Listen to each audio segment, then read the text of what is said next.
What's up, 7-footers? How you doing? How was that Thanksgiving holiday, Jarod? I feel great. I think I'm still, digesting some turkey and some other things, but it was great. My favorite time of the year. It's just excellent. And of course, the NBA gets even crazier as we ramp up to Christmas, because that's like the NBA's like, yes. That's like when we're a quarter of the way through the season now, but that's like when everybody starts paying attention, the right. Casual fan, even though we've been in it for a while. Oh, for sure. Christmas Day matchups are to come, and a lot more is to come from the 7-footers, so this is a tease for you guys. Oh, yeah. And we can't really say a lot right now, but some good things are going to be happening after this episode. I think so, yes. We have, all I can say is things are going to look a little different. Dun, dun, dun. So stay tuned. Some fantastic things coming for our next episode. Yes, can't wait to show you guys that nice surprise. But let's jump into today's storylines, actually this week's storylines, because we took a little bit of a break for the Thanksgiving holiday, but we're back in action. Mm-hmm. The games don't stop, the NBA doesn't stop, so let's jump right into it. A different type of topic we're going to start today's show off with that is very interesting, and I think there's a lot of opinions floating around, so we felt the need to touch upon it in an intricate way. The 7-footers would touch upon it. So if you haven't heard, the alleged scandal and relationship with Dwight Howard with a woman by the name of Masson Elijah. So apologies for mispronouncing her name. Yes, a very nice name. And also, to be clear, we believe this is a transgender woman, but we're not sure if the full transition has happened or what that is. But either way, this person is a member of the trans community. Yes, and not a lot of confirmed details are known at this time, but this woman has come out and said that she had an alleged relationship with Dwight Howard and that his pastor allegedly threatened her because of an NDA that she allegedly did not sign. I keep repeating that word because it's very important, because we do not know all of the facts, but it's gotten a little bit messy, and the reason why we wanted to address it was because of the real issue at hand, which is there's 2 people involved, allegedly, and there are so many thoughts with this because people are attacking Dwight Howard for allegedly being in a relationship with a trans person. There is nothing wrong with who you love.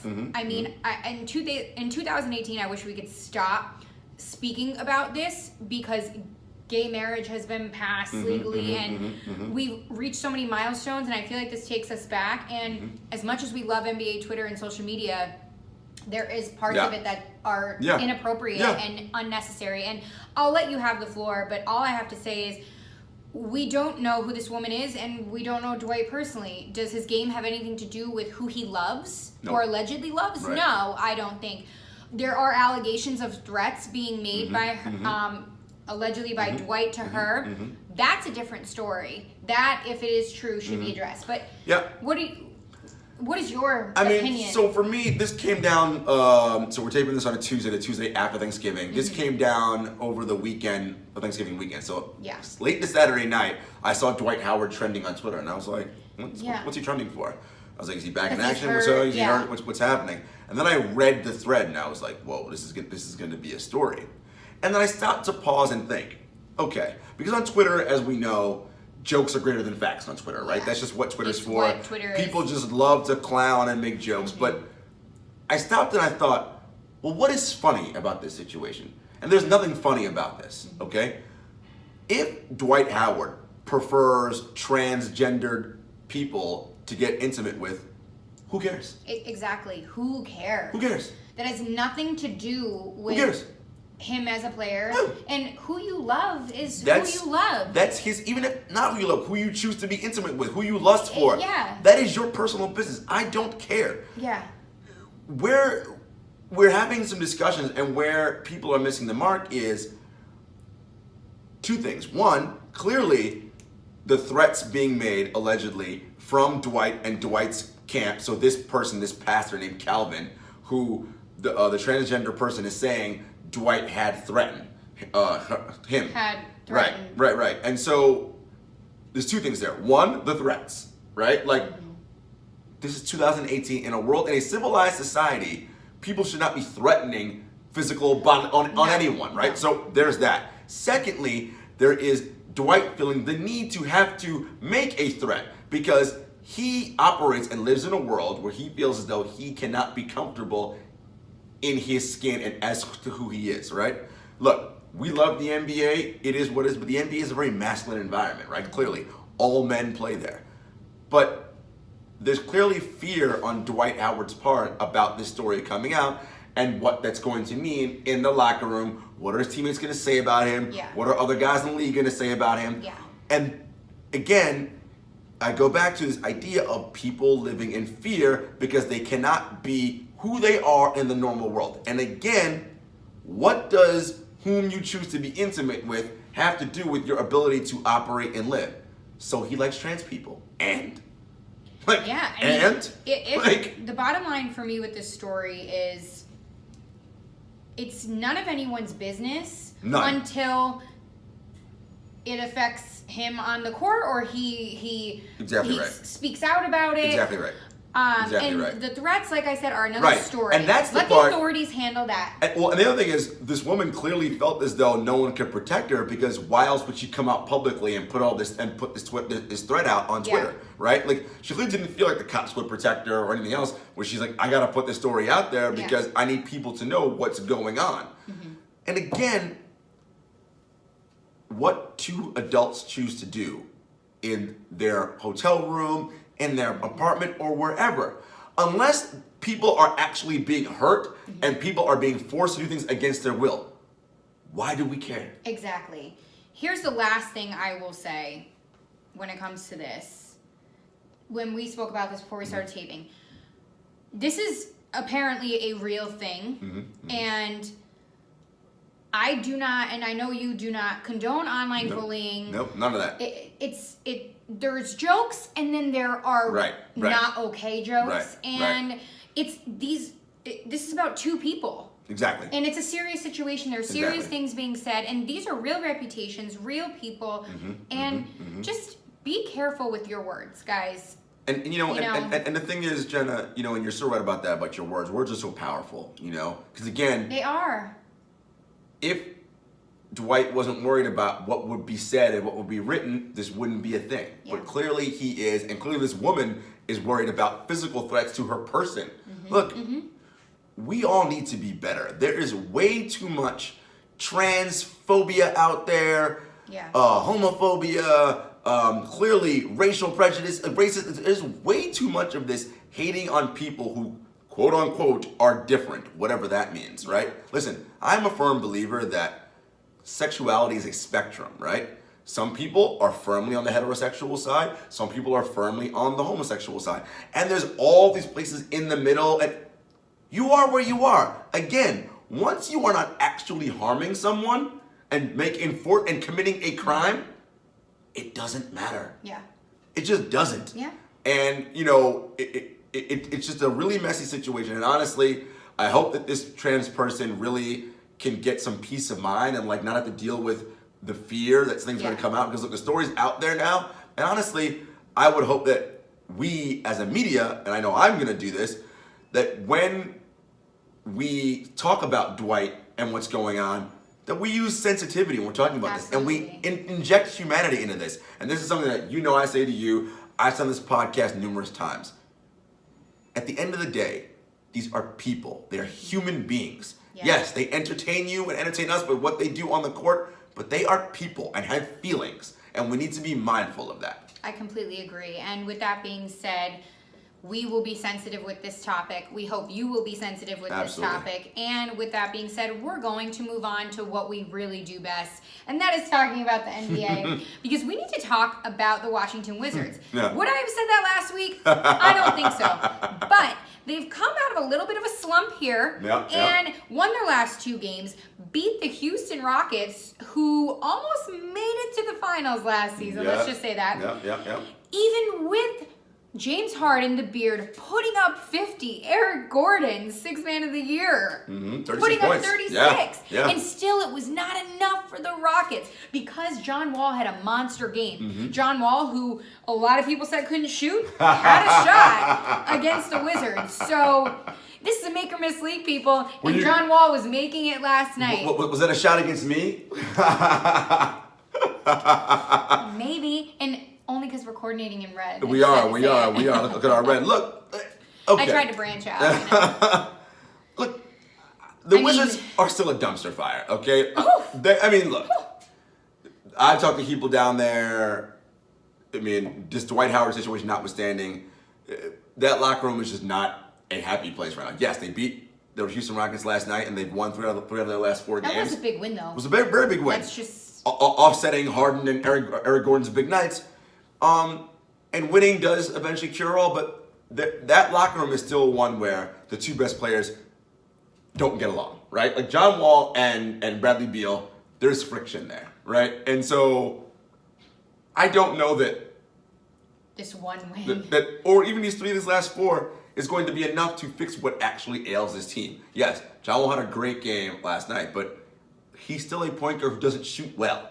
Right? Exactly, and let's not get it misconstrued. One good game is not going to carry you through the season make, my friends. Or fix your locker room issues. But with that being said, Woj threw out what he does best, a Woj bomb, and let everybody know, caused a few panic attacks, that the Wizards are putting anyone on the trading block. Yes, that means John Wall. Yes, that means Bradley Beal. Kelly Oubre Jr. I mean, the list goes on. Otto Porter. Look, so who's going to get traded? And who should get traded? Well, look, they would obviously prefer to trade Wall, but that's not happening. Well, let's talk about that monster contract. All right, it's got that Supermax deal, plus the 15% trade kicker. Woo. Like, there's... Woo! We want a luxury tax? No one is taking that on. No. I mean...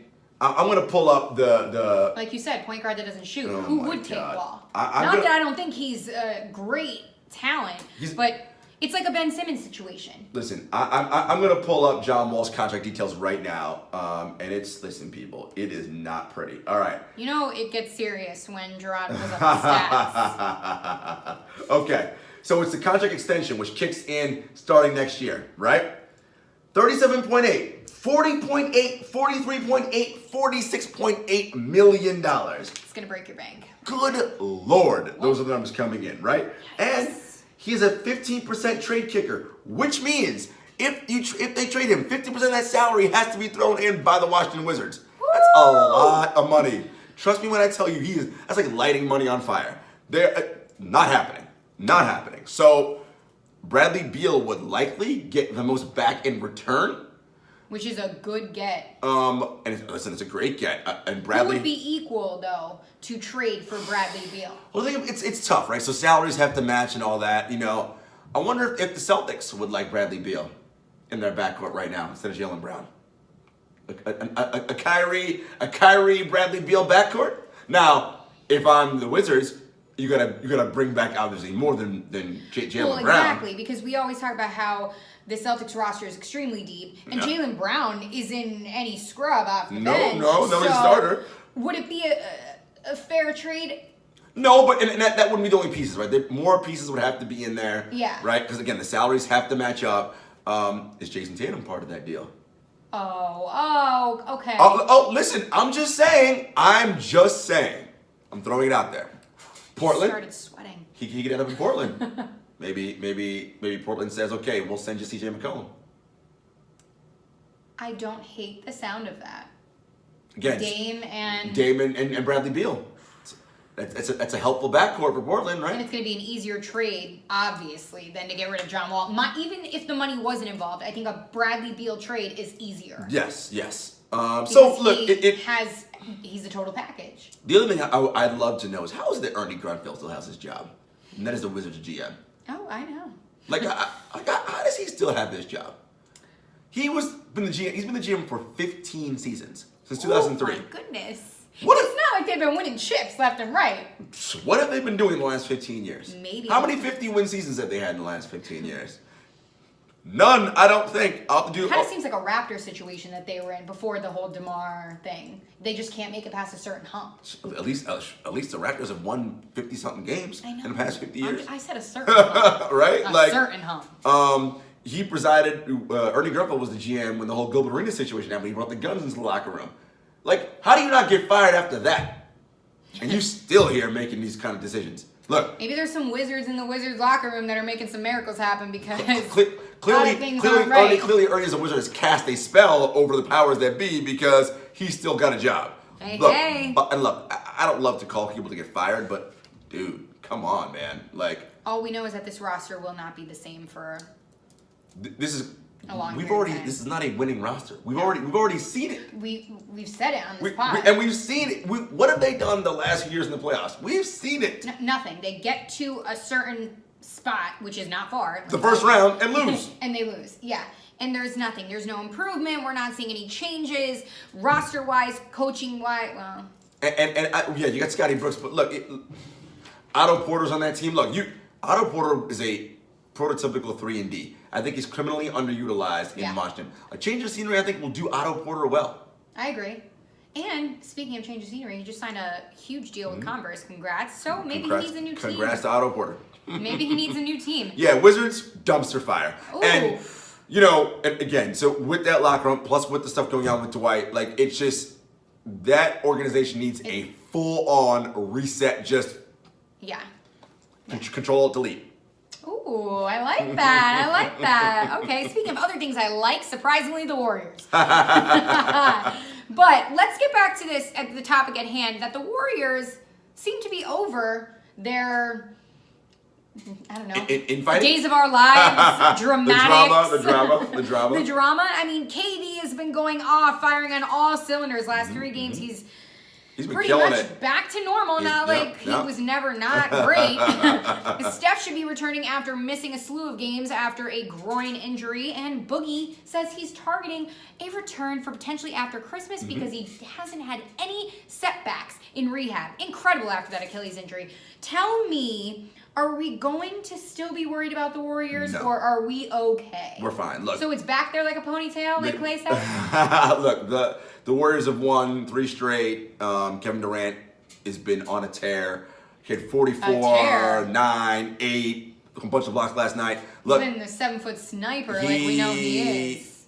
Well, he's reminding everybody that, on any given night, I'm probably the best player in the world, right? But listen, he can do that. I know you're going to get all mad with your LeBron James stuff, but there's a reason why, and I say this all the time, there are a handful of guys in this league who could lay claim to, on any night, being the best player in the world. It's not that many, right? And what KD can do engaging teams on the defensive end, which he's been doing, that's what separates him and LeBron from everybody else, is what they can do defensively. I agree. Block shots, stellar lockdown defense in the perimeter, rebounding, these are the things that push them up into another echelon in a different category. And he's been doing that lately. And admittedly, look, the Draymond thing affected him because he was not himself for a few games.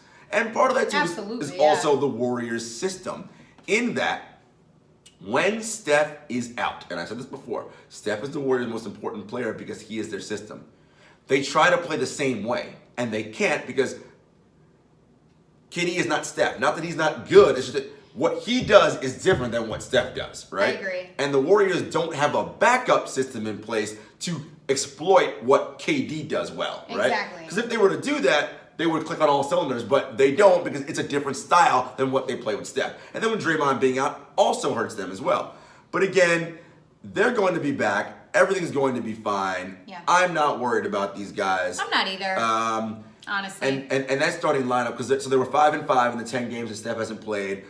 We should say that this again is a Tuesday after Thanksgiving. Yeah. Steph scrimmaged yesterday, Monday. No setbacks. He's practicing today.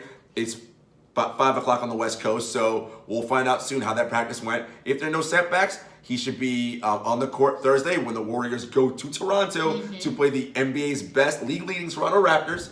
And that'll be a great game. With those new uniforms? Yeah, with those OVO, those things are fire, man. they're incredible. Go Drake. Jenna sent, she's like, was it Instagram story or was it just Instagram, or just, I think it was an IG story. You're like, these are flames. And I was like, I agree. Oh my gosh, yeah. I'm going to have to get those. Exactly. And we're the ones that we're going to have to. Yo, Drake. Take me to... At Champagne Poppy, hit us up. We need some OVO gear.